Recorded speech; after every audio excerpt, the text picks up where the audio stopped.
আপনার Facebook ID two factor authentication বা two step verification এই অপশনটি যদি আপনি চালু করে রাখেন, তাহলে আপনার ফেসবুক আইডির নাম্বার এবং পাসওয়ার্ডও যদি কেউ জানে, তারপরও সে চাইলে আপনার ফেসবুক আইডিটি লগইন বা অ্যাক্সেস করতে পারবে না। ভিউয়ার্স, আপনার ফেসবুক আইডিতে আসার পর আপনার প্রোফাইল মেনু অপশন চলে আসবেন। দেন এখান থেকে সেটিংস এই অপশন চলে আসবেন। দেন এখান থেকে মেটা অ্যাকাউন্ট সেটার উপর ক্লিক করবেন। দেন নিচের দিকে আপনি দেখতে পাচ্ছেন পাসওয়ার্ড অ্যান্ড সিকিউরিটি, এই অপশনে ক্লিক করবেন। দেন এখানে দেখতে পাচ্ছেন টু ফ্যাক্টর অথেন্টিকেশন, এই অপশনে ক্লিক করবেন। দেন এখান থেকে আপনি ফেসবুক সিলেক্ট করে নেবেন।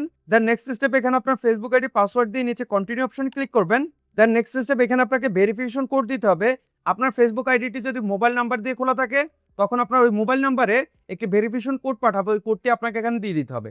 এবং ওই নাম্বারে যদি আপনার হোয়াটসঅ্যাপ খোলা থাকে, তখন হোয়াটসঅ্যাপে আপনার কোডটি চলে যাবে। আর যদি আপনার ফেসবুক আইডিটি জিমেলের মাধ্যমে খোলা থাকে, তখন আপনার ওই জিমেল আইডিতে আপনার একটি ভেরিফিকেশন কোড যাবে, ওই কোডটি আপনি এখানে দিয়ে দিবেন। তো আমার এখানে নাম্বার দিয়ে খোলা, যার কারণে আমার হোয়াটসঅ্যাপে মেসেজ চলে আসছে। সো আমি হোয়াটসঅ্যাপে চলে যাব। দেন এখানে কপি কোড এই অপশনে ক্লিক করে কোডটি কপি করে নেব। দেন আবার এই অপশনে চলে আসবো। দেন এই কোড অপশনে ক্লিক করব, এখানে কোডটি পেস্ট করে দিব। দেন নিচে কন্টিনিউ এই অপশনে ক্লিক করব। দেন আপনি দেখতে পাচ্ছেন two factor authentication is on. এর মানে আমাদের টু ফ্যাক্টর অথেন্টিকেশনটি অন হয়ে গেছে।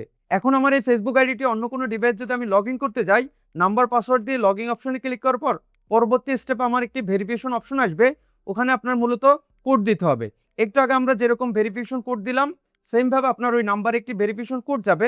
ওই কোড যতক্ষণ পর্যন্ত না আপনি দিতে পারবেন, ততক্ষণ পর্যন্ত কিন্তু আপনার ওই ফেসবুক আইডিটি অন্য কোনো ডিভাইসে লগ ইন করতে পারবেন না। যদি আপনার ফেসবুক আইডিটি জিমেলের মাধ্যমে খোলা থাকে, তখন আপনার জিমেলে ভেরিফিকেশন কোড যাবে, ওখান থেকে আপনার ভেরিফিকেশন কোড দিয়ে দিতে হবে। আর যদি নাম্বারের মাধ্যমে খোলা থাকে, তখন আপনার ফোন নাম্বারে এসএমএস আসবে, অথবা আপনার ওই নাম্বারে যদি হোয়াটসঅ্যাপ খোলা থাকে, তখন আপনার ওই হোয়াটসঅ্যাপ নাম্বারে আপনাকে এসএমএস দিয়ে দিবে ফেসবুক থেকে।